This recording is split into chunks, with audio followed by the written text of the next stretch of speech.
Hello, everyone, and welcome to English Pod. My name is Marco. My name is Catherine, and today we're talking about going out for a drink.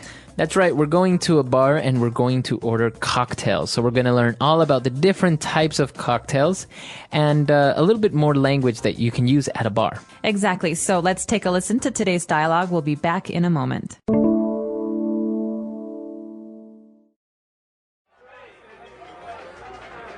What can I get you? I'll have a Cosmo, please. Dude, you can't order a Cosmo. That's a lady's drink. You're embarrassing me. What are you talking about? It's a good drink. It's too soft. Order something with a little more kick to it. Fine. I'll have a sex on the beach. You have got to be kidding me. Come on, it's delicious, especially when served with a pineapple or a coconut. Forget it. I'm ordering for you.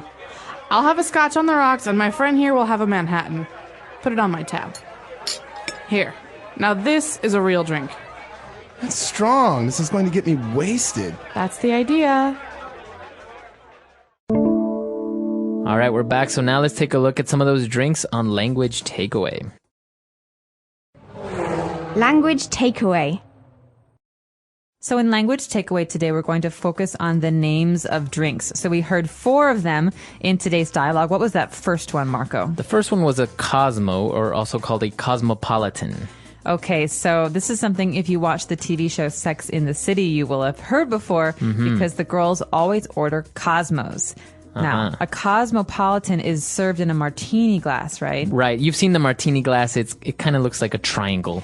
And it's very easy to spill. Yeah, that's right. So what does a Cosmo have? Because obviously a cocktail is a combination of different liquors or alcohol with maybe juices and stuff like that. So what does a Cosmo have?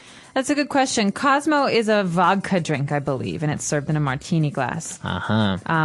But it's generally considered a drink for ladies, for women. Why is that? Probably because it's a weaker drink, but also because it's popular in the media and in movies and stuff as a women's drink. So that's how it got that reputation. I see.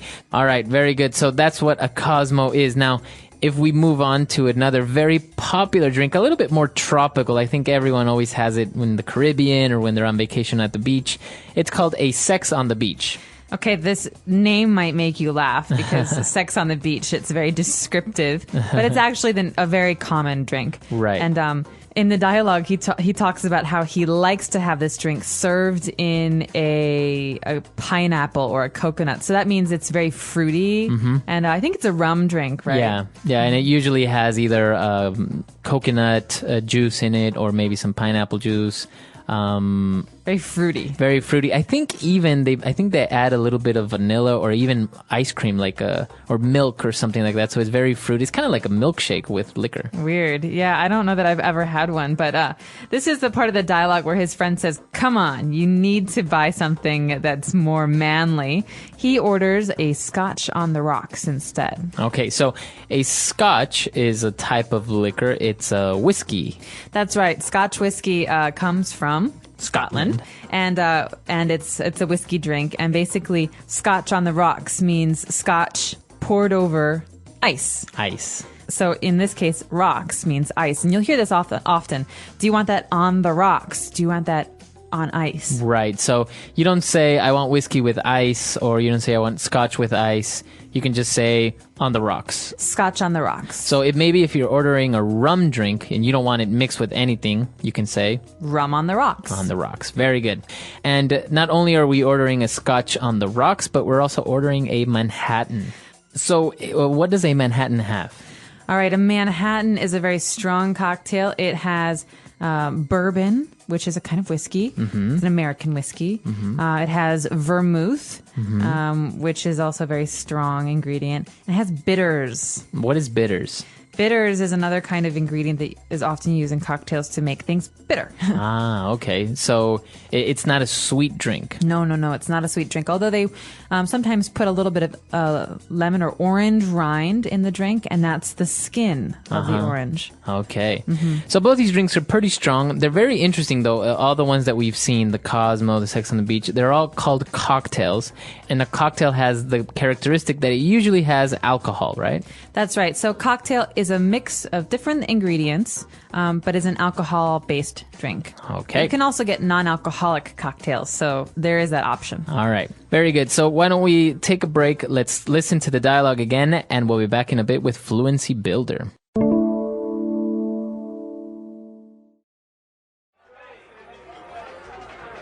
What can I get you?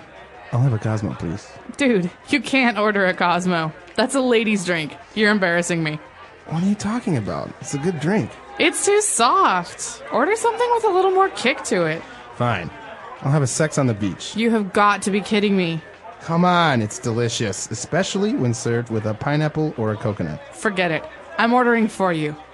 I'll have a scotch on the rocks, and my friend here will have a Manhattan. Put it on my tab. Here. Now this is a real drink. That's strong. This is going to get me wasted. That's the idea. All right, we're back. So now let's talk a little bit more about these drinks on Fluency Builder. Fluency Builder. So, Marco, there are many different ways to talk about drinks, but the most important ones that we often discuss, especially with cocktails, is weak drinks versus strong drinks. That's right. Weak drinks versus strong drinks. Now, usually the Cosmo or maybe the Sex on the Beach, it's considered to be a weak drink. That's right. So it's not very strong because there's less alcohol. Like a Cosmo has fruit juice, like cranberry juice, and the Sex on the Beach is very fruity, so it makes it less alcohol-y. That's right. And actually, those two also have one type of alcohol, so it's not very strong. Whereas maybe a Manhattan has all this mix of bourbon and other drinks as well, so it'll be a strong alcoholic drink. Yeah, and Scotch on the Rocks is also very strong because it's just Scotch. Right, you're not mixing it with anything. No, there's just some ice and some Scotch, so that's a strong drink. Okay. So obviously his friend was saying that all those drinks are too weak. He should order something with a little more kick to it. So in this context, kick means strength. So alcohol. He wants a drink that's not weak, that's strong. So a strong drink has more kick than a weak drink. So can we use this with food or with other situations? You can, but with food, it usually means spice. So Indian food tends to have a lot of kick to it. That means it's very spicy. Okay, so with alcohol, it's strong. With food, it's usually spicy. If this rice has a kick to it, it means it's a little spicy. That's right. So just think about kick as meaning that something is strong or has a strong flavor. Okay, very good. Now, when they were ordering, they didn't pay immediately because she said, "Put it on my tab." All right. So to put something on a tab, this is really important when you're going to a bar or a restaurant and you want to order drinks. A tab is a bill that you don't pay immediately. Right. The bartender will write down all of the drinks that you have and all of their prices, and you pay when you leave. Okay, so if you put something on your tab, you'll pay it later or when you leave. That's right. So normally at a bar in America, you say, "I want to start a tab." That means I want to start a bill. And you give the bartender your credit card, and he will keep your credit card until you leave. Oh, really? So he keeps your credit card until you leave? Because obviously, maybe you start a tab and then you want to leave and you don't want to pay, then it's a problem. Or people get a little bit drunk and they forget they have to pay. So bartenders now keep your credit card so that even if you forget to pay, they can charge you. Oh, wow. Okay. Very interesting. And now for our last phrase. He was a little bit concerned because this drink is so strong. He said, "This is going to get me wasted."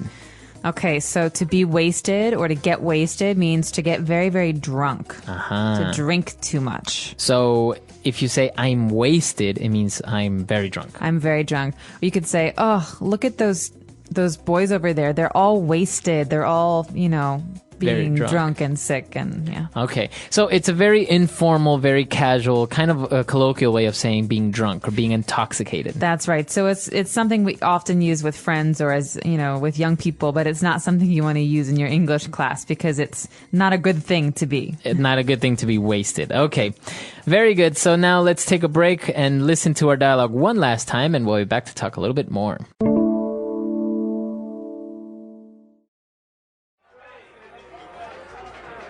What can I get you?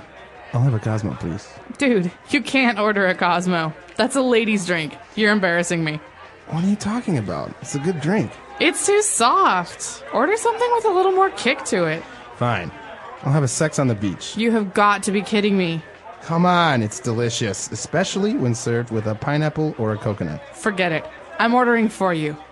I'll have a scotch on the rocks, and my friend here will have a Manhattan. Put it on my tab. Here. Now this is a real drink. That's strong. This is going to get me wasted. That's the idea. All right, so about cocktails, liquors, what is your favorite cocktail when you go out? I almost always order gin and tonic. That's my cocktail. So gin is another type of liquor.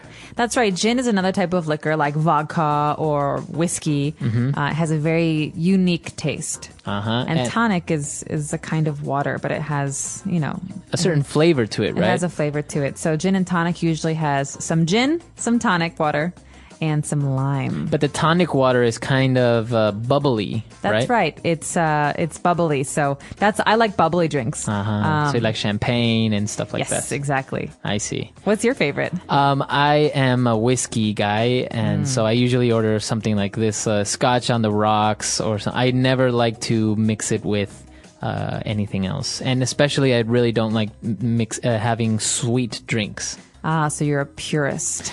Kind of. It's just that, when the sweet alcohol and things that are sweet, I don't really think go that well together. No, I think I agree. Although there are some sweet alcohols. Our Italian friends will be familiar with limoncello, which is that it's a dessert liqueur, which tastes like lemon. Or also Kahlua, which is very sweet. It's kind of like it's a coffee alcohol, right? Right. So many people like to put Kahlua in their coffee to have Irish coffee. That's right. So actually, the alcoholic world is very vast, and actually. Many people don't drink alcohol. Many people may have it occasionally. So, but the other interesting thing is that usually countries have a national alcoholic drink. So, for example, the Mexican national alcoholic drink would be tequila. That's right. Or Russian, or Eastern European, vodka. So, so in your country, maybe you have a local or a national alcoholic drink. We would be very interested to know about. That's right. Let us know. Our website is englishpod.com. We'll see you guys there. All right, guys. See you. Bye. Bye.